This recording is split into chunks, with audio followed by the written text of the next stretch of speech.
Hello everyone and welcome back to another tutorial. So in this tutorial is going to be about the slide system.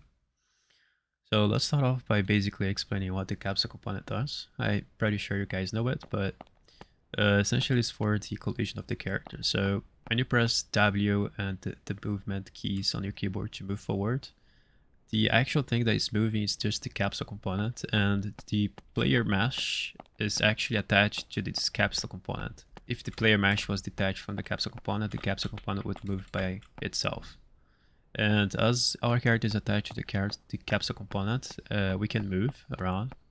And if you try to move forward on this, the capsule component is just going to stop the movement because, you know, it's a wall, so it identifies it. As we are sliding, we need to do some settings that we're going to basically shrink the capsule, so it allows us to be able to go underneath surfaces. So let's do it right now. So the first thing we're gonna do here is, before we play the slide animation, is just to shrink the capsule component. So let's do it right now. So first, I have some custom codes that I have developed it by my own, and this is a custom project. So I have some variables here. You don't need to worry about them. Now here on C, when I press C, I want the capsule component to shrink, and I want to slide as well. But first, let's do it by parts. Let's get the capsule component. Let's set its half height. So we're going to basically set the height of the capsule component. Now we're going to set the new height. We're going to do 30 and compile, save, test it out. So when I press C, as you can see, the capsule component shrinks and my character glitches to the ground. So when I release, I want the capsule to go to its original size. So after pressed, we're going to add a timeline. Name this timeline to be timeline for just set capsule height. And then we're going to, after update, we're going to set it. And now when I release, then it's going to go to reverse. Actually, this first is on play from start here. So it's going to play from start. Now, if you double click on this timeline here, we can see the length is set to be 5 seconds. We're going to change that to .35. So it's going to take 35 milliseconds for us to update the capsule collision height. So we're going to add a track and add a float track, and let's name this to be set capsule height. As we can see, if you click on the capsule height, half height, it's set to be 90. That's the default one. So we're going to, as we are playing from start, as we play from start here, we want to start from 90. So we're going to add a new key, set the time to be 0, and that value is going to start from 90. So we're going to add 90 here. We're going to add a new key, and this value is going to be 40. So we're changing from 90 to 30. Now here at the time, we're going to write .35. So basically that's going to allow us to go from 90 smoothly to go to 40. And that's going to take us 35 milliseconds to do that transition. So we're going to compile, save, and here on the event graph, as you can see, we have a new float. We can connect that to the half height, and that's the float that that's going to be changed. So anything after this update value here is going to be updated. So if you were to print a string here and connect the set capsule height to here and you press play, then when you press and hold the C button, as you can see, updates from 90 to 30, and that takes us 35 milliseconds to do that. When I release the C button, that goes from 40 to 90. Yeah. It depends on what value you set here. I think it's, yeah, the value is 40. So it's going to go from 40 to 90 and vice versa. So we're going to remove this print string here, and on update, we're going to connect to there. And let's see what we got. So when I press C, it's going to play from start, and as you can see, we shrink the capsule. When we release it, then the character goes up. Now the next problem that we're going to fix is the character glitching to the ground. We don't want that to happen when you're playing our slide animation, of course. So what we're going to do here is just going to get the mesh, and we're going to set relative location, and we're going to split the structure pin. And as you can see, if you click on our mesh, the default value of our mesh on the Z location is -90. So by knowing that value, we're going to create a new float inside our same timeline that we've just created. We're going to add a new float track, so you can add multiple float tracks and execute it on the same timeline. Now we're going to add a set character, or you can just write fixed character location. So we're going to set our character location only on the Z-axis. So here I'm going to add the new key, and the time is going to be 0. The value, as you can see there, if you click on our mesh, you can see that the default value is -90. So I'm going to type -90 here. And I want to change from -90 to -40. So I'm going to add the new key, and the time is going to be .35. It's going to follow the same length as we added on the timeline here, the length 35. And the value is going to be -40. Is it -40? Yes. -40. So we're going to just compile, save, and event graph. And we finally have to get this value here and set it to the location Z. So that's going to update our character's location and also the capsule height. So what we can do to just execute them both at the same time. We cannot like just plug that in there because that's not going to allow us. So we have to execute one at a time. So we're going to add a sequence here, and then one. So it's going to execute them both at the same time and update the values that we want. So I'm going to press play here, and as soon as we press C, the magic happens. So we're basically just setting,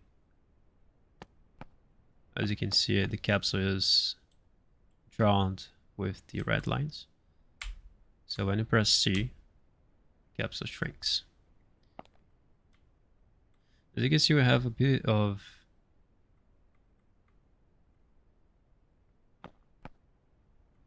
turbulences there, like the character snaps a little bit to the ground, but I think that's not a big issue. As you are moving, I think that's not going to be noticeable because we're also going to change the camera position, so that's not going to matter for us. Now the next step, as we have our character to be shrinking the capsule component, we can play the slide animation. So let's go to our default locomotion graph, and here on walk run,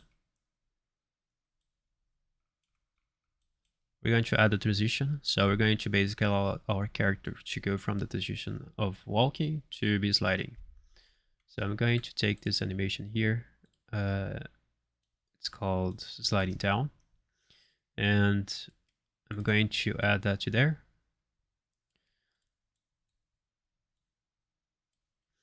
But before that, we're going to go to the event graph and add the variable that we need.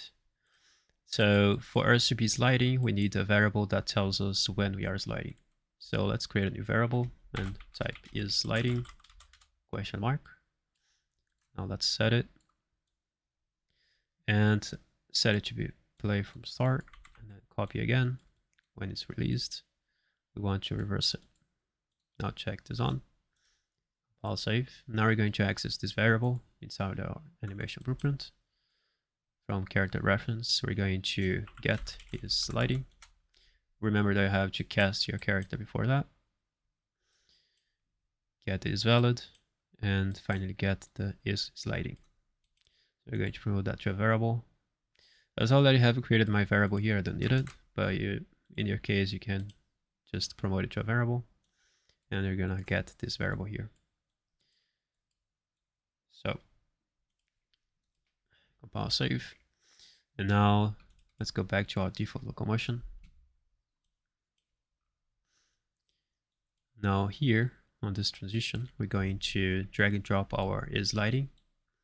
And if the character is sliding, then we can play that. We also want to add the transition back. So if the character is not sliding anymore, it's not Boolean, then we're going to stop the slide animation. And also want to disable the loop animation.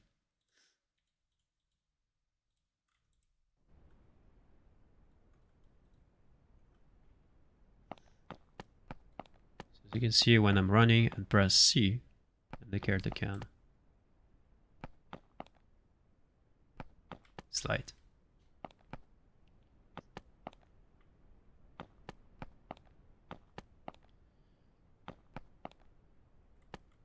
We can also add the blend time. The blend time is the time that it takes to blend between these two animations here.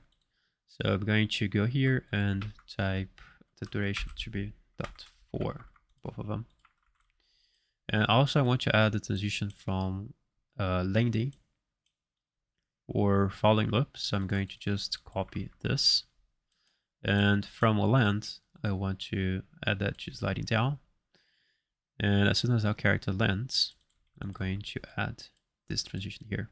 So that's basically allowing us to, regardless if you are landing or walking or running, then we're going to be able to transition from that animation to sliding down. So you can also add one for following loop.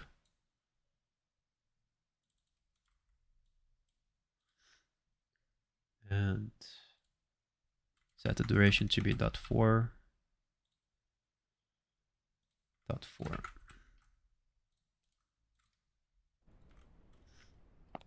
Now let's test it out. I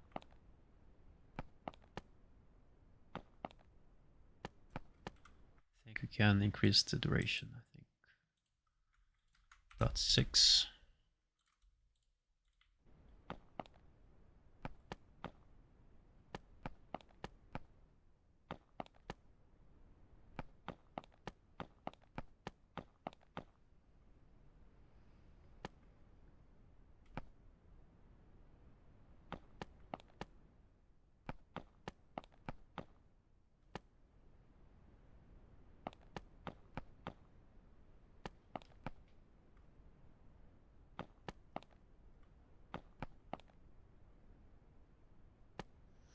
Yeah, I guess we don't need it for falling, sorry.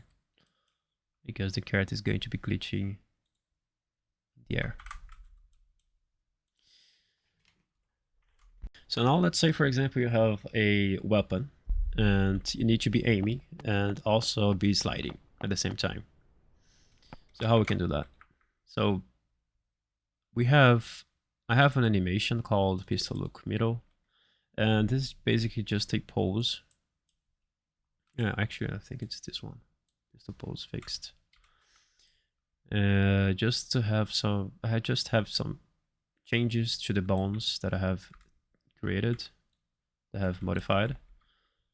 So we can play this animation on the top of the slide animation. So basically, we're just going to play this animation on the top. And how we can do that? So we're going to go to the animation blueprint, and here on sliding down, or maybe here on the event graph. Yeah, let's go for the sliding down first. And we're going to create layered blend per bone. And here I'm going to get my animation.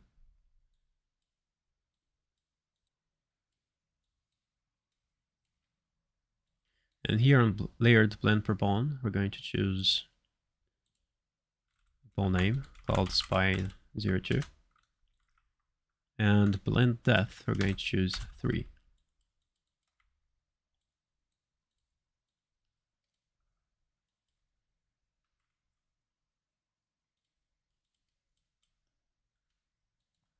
Now if you press play now and slide, as you can see, when we slide, the our character is not rotated to the right side. So how we can fix that? So let's go back to our layered blend per bone and enable this option here, mesh space rotation blend. So it's going to keep the orientation to the right rotation.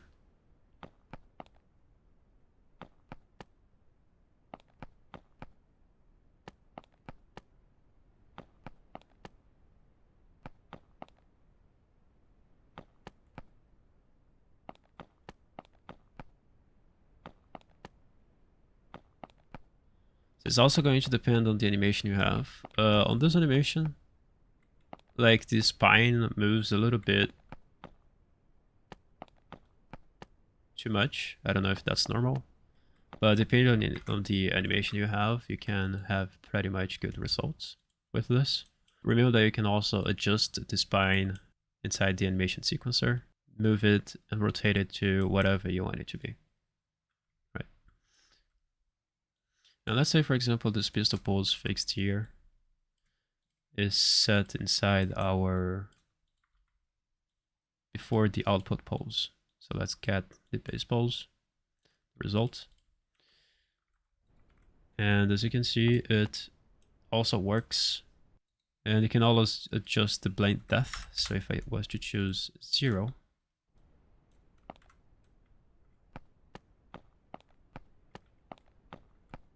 then you maybe have a better result.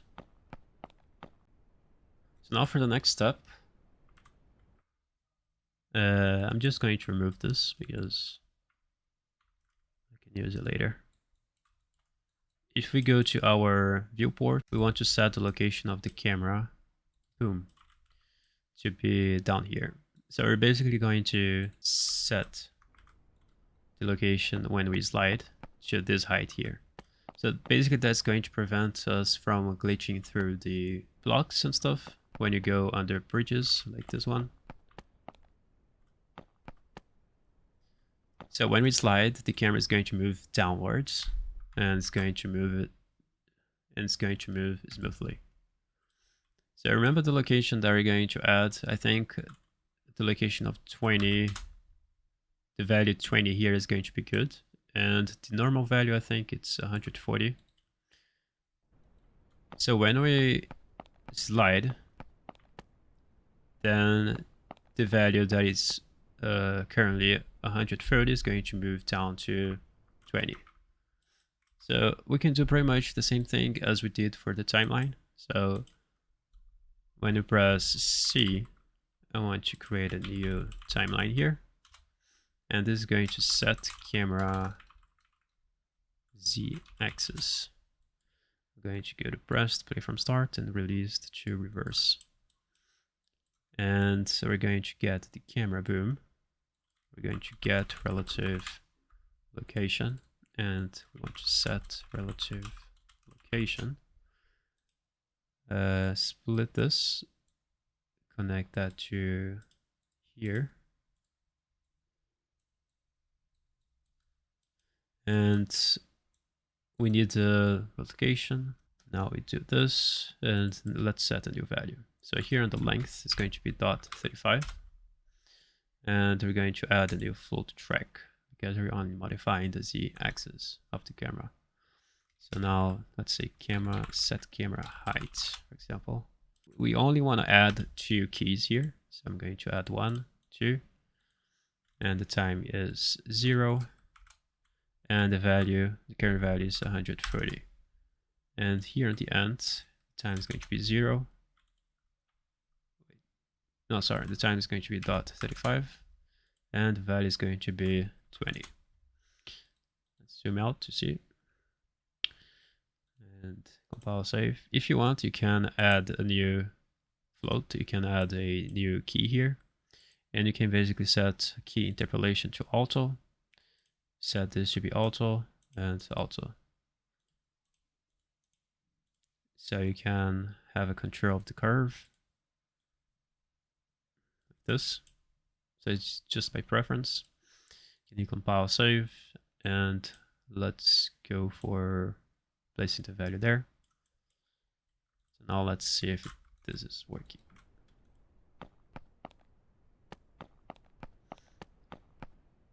As you can see, adds a little bit of more realism. But to improve this system even better, we can add a animation notify event. So let's go inside our sliding down animation. And as you can see here, I have two notify events, skeleton notifiers. And you can add one by just right click, add notify and new notify. So you can choose the notify name and it's going to appear for you here.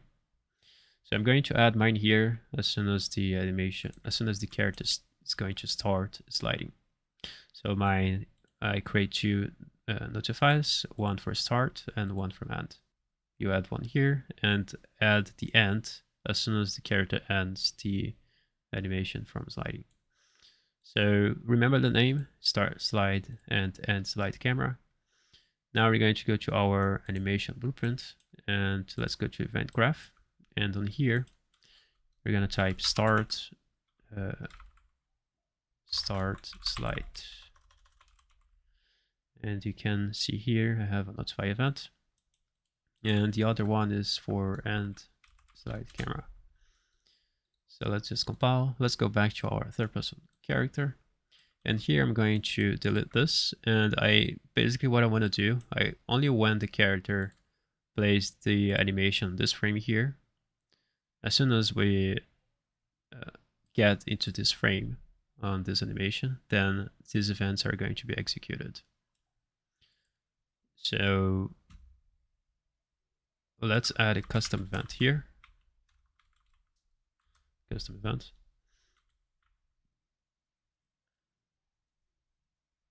And let's say start play from start camera. And let's add that to the play from start and another event called custom event. And this is going to be end from, and this is going to be stop camera. And add to, actually this is reverse camera. Let's compile, save, and we're going to trigger these functions here inside our animation blueprint. So we're going to call them. So play from start camera. So get character reference.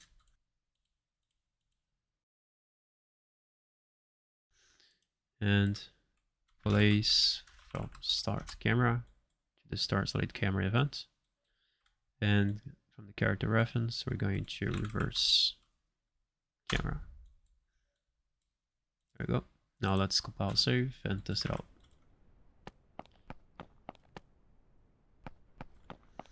Yeah, I think we get better results when we do auto, or maybe linear.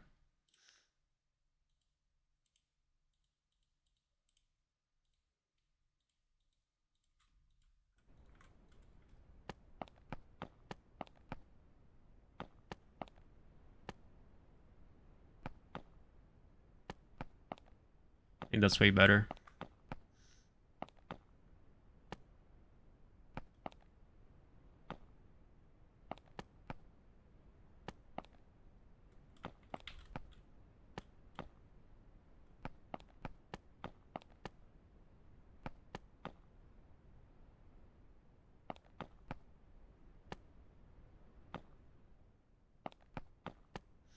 So yeah, that's going to be it. I hope you enjoyed. If you have any questions, comment down below. And I see you in the next one. Bye bye.